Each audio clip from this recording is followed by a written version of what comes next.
आपको सीधे मुख्यमंत्री डॉक्टर मोहन यादव की प्रेस कॉन्फ्रेंस पर लेकर चलते हैं, जहां पर इंदौर में जो हादसा हुआ है उसको लेकर CM doctor Mohan Yadav press conference कर रहे हैं। चंद्रेश मरावी प्रभावी सूबेदार सुपर कॉरिडोर चौराहा, दीपक यादव निरीक्षक एरोड्रम की प्रथम दृष्टया लापरवाही पाने जाने से इनकी जिम्मेदारी निर्धारित करते हुए तत्काल प्रभाव से इनको निलंबित करने की कार्रवाई की जा रही है। इसके साथ ड्यूटी पर तैनात सभी कांस्टेबलों को भी निलंबित किया जाएगा। चारों पुलिस कांस्टेबल, अपर आयुक्त, मुख्य गृह सचिव घटना की जांच करके आगे की कार्रवाई प्रस्तावित करेंगे। जिस कांस्टेबल ने अच्छा काम किया है, पंकज यादव ने या और जो बताया गया है, इनको भी पुरस्कृत किया जाएगा। अनिल पिता लाल सिंह कोठारी, जिन्होंने अपनी रिक्शा में 4 लोगों को बचाया, जिसमें 2 साल का बच्चा था, इसको भी पुरस्कृत किया जाएगा। और स्थानीय जो लोग और भी जिनको ध्यान में आएगा कि जिनने ऐसी घटना में अपने आप का बड़ा योगदान दिया, ऐसे सब लोगों को जानकारी दे करके भविष्य में होने वाली घटनाओं में ऐसे अच्छे लोग जो जान की बाजी लगा करके कुछ लोगों को बचाते हैं, मदद करते हैं, उनका भी ध्यान रखने का, उनके बारे में यथायोग्य प्रकार से पुरस्कृत करते हुए नगर निगम, जिला प्रशासन भविष्य में ऐसी घटनाओं को रोकने के लिए वो सारे प्रबंधन करने के लिए भी कहा कि कहीं ई नाका या हमारी डोम कैमरे या कभी कोई कारण से ऐसे वाहन बेकाबू होकर जाए तो उसके रोकने के भी साधन उपलब्ध कराएं, ताकि ये ऐसी घटनाओं को रोकने में स्टाफर या जो हो सकते हैं वो सब प्रबंधन आज के दृष्टि से भी प्रस्तावित करने के लिए मैंने एससीएस को कहा है कि वो सब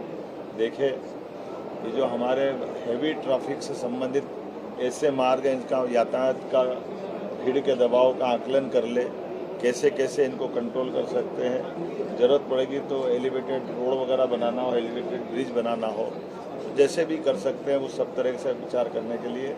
इंदौर में दोबारा ऐसी घटना न हो, इसके प्रबंधन करने का मैंने निर्देश दिए हैं। आज मैं बड़े दुखी मन से भी कहना चाहूँगा कि कल रात से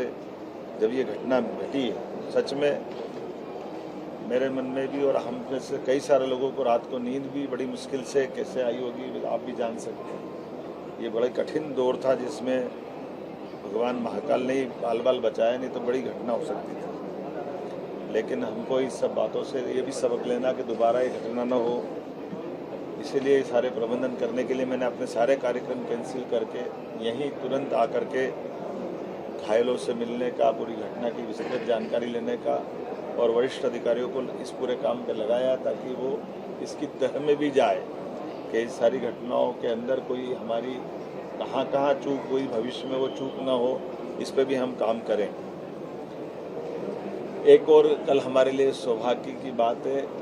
यशस्वी प्रधानमंत्री का इंदौर आगमन हो रहा है। माँ अहिल्या की नगरी में उनका आगमन हमारे लिए एक अलग अवसर भी दे रहा है। जब यहाँ पुराने समय में इंदौर, उज्जैन, रतलाम, ग्वालियर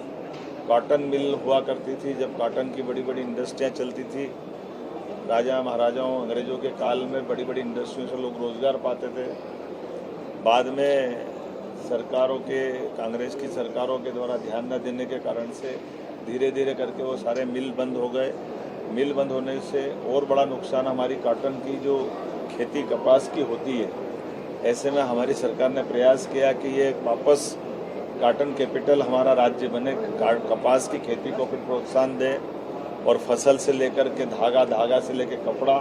और कपड़े से रेडीमेड गारमेंट्स की हमारी अलग अलग प्रकार की निर्यात इकाइयाँ काम करें। इसलिए 6 लाख से ज़्यादा किसानों की मदद करने के लिए और इस धार के पास बदनावर तहसील में बड़ा इंडस्ट्रियल पार्क, पीएम मित्रा पार्क बनाने की जो हमारी अपनी योजना है, कल माननीय प्रधानमंत्री जी उसका भूमि पूजन करने आ रहे हैं। इस अवसर पर स्वस्थ नारी, सशक्त परिवार और पोषण अभियान की भी वो शुभारंभ करेंगे। ये सेवा पखवाड़ा भी हमारा रहने वाला है, जिसके कारण से भविष्य में हमारे परिवार में माता बहनों की सभी प्रकार की उनके स्वास्थ्य की जांच और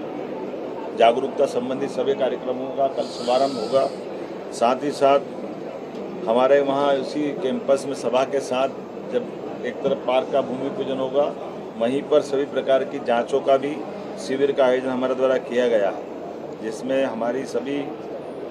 इस अभियान के अंतर्गत माताएं, बहनें और बच्चों का सबका निःशुल्क जांच सुविधाओं के माध्यम से उनके स्वास्थ्य की जांच कराई जाएगी। साथ ही साथ अभियान के अंतर्गत एनीमिया की रोकथाम, संतुलित आहार, मासिक धर्म पर स्वच्छता जागरूकता अभियान इत्यादि प्रकार से कई कार्यक्रमों की शुरुआत होगी।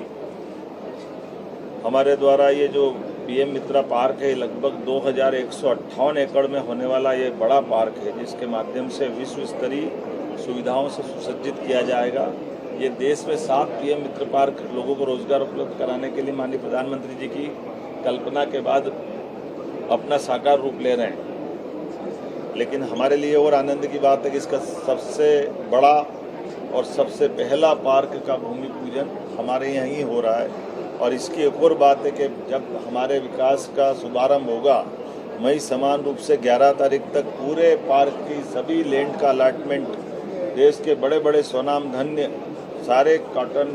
और कॉटन से जुड़े हुए इंडस्ट्री वाले, सभी प्रकार के कपड़ा बनाने वाले हमारे उद्यमियों ने हमारे इस पूरे प्रोजेक्ट के लिए अपनी बढ़ चढ़ कर के भूमि अलॉटमेंट में हमारी आज की स्थिति में सारी ज़मीनों के प्रोजेक्ट के प्रस्ताव को सभी उद्योगपतियों ने न केवल लिया है, बल्कि उसकी राशि जमा कराने की दिशा में भी ठोस कदम बढ़ा करके वो आगे बढ़े। तो ये एकमात्र ऐसा पार्क बनेगा, इस इंडस्ट्रियल पार्क, जिसमें एक तरफ इंफ्रास्ट्रक्चर के काम भी होंगे, दूसरी तरफ समान रूप से इंडस्ट्रियों के अपने अपने निर्माण भी चालू हो जाएंगे। अर्थात ये ऐसा नहीं कि खाली हम अपने निर्माण पार्क के अंदर की सड़क और अधोसंरचना के करेंगे, कारखाने बाद में आएंगे, ये दोनों एक साथ होंगे। मैं इस बात के लिए हमारे राज्य के युवाओं की दृष्टि से, गरीबों की दृष्टि से, महिला और किसानों के लिए ये कपास और बाकी सब लोगों के लिए रोजगार के बड़े अवसर देगा, जब इसमें 1 लाख से ज़्यादा लोगों को रोजगार मिलेगा और 6 लाख से ज़्यादा किसान परिवारों को इसको लाभ मिलने वाला है। यहीं पर हमारा 20 MLD का कॉमन ट्रीटमेंट प्लांट, 10 MVA का ऊर्जा संयंत्र, पानी बिजली की सुरक्षा की, आधुनिक सड़कें बनाने की, 81 प्लग एंड प्ले यूनिट्स इत्यादि कई प्रकार के काम हम यहाँ करने वाले हैं। पीएम मित्रा पार्क में भरोसा जताते हुए अभी तक 23,146 करोड़ के निवेश के प्रस्ताव हमको मिल गए हैं। ये अभी हमारे लिए बहुत बड़ी अपने आप में, और इसी के साथ साथ वस्त्र उद्योग से जुड़े बड़े संगठन और उद्योग समूह ने निवेश के बारे में अपने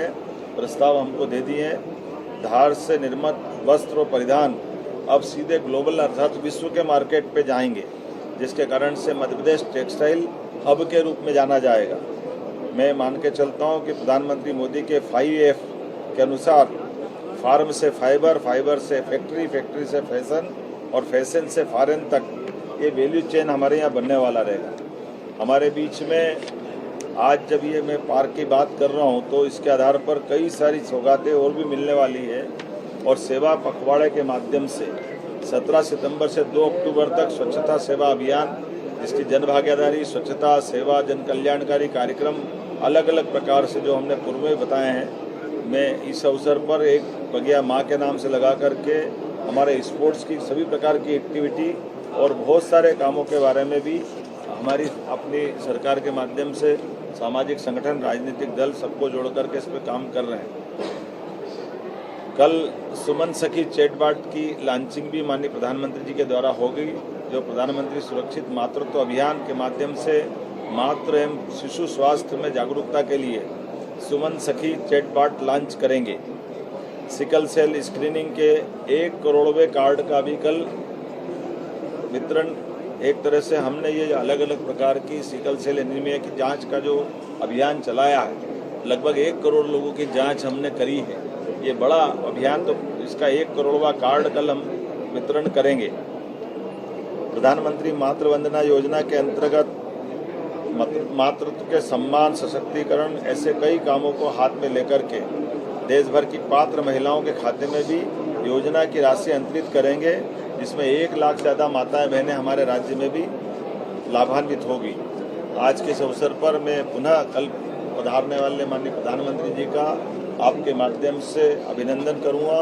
आज के इस दौर में जब स्वदेशी के भाव को बढ़ावा देते हुए अतीत का वो गौरवशाली पृष्ठ को माननीय प्रधानमंत्री जी के माध्यम से हम पुनः जीवन कराएंगे, जब न केवल रोजगार मिलेगा और रोजगार भी हमारे किसानों के द्वारा उत्पादित फसल के लिए कपास के आधार पर वापस हमारा वो दौर वापस आने वाला है। आइए हम सब माननीय प्रधानमंत्री जी का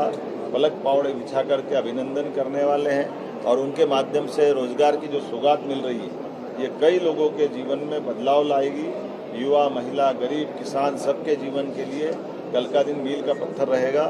मैं आज के इस अवसर पर खास करके जैसे कल बीती घटना के कारण से मेरा मन भी व्यथित है, हम सब इस दुख में भी शामिल हैं,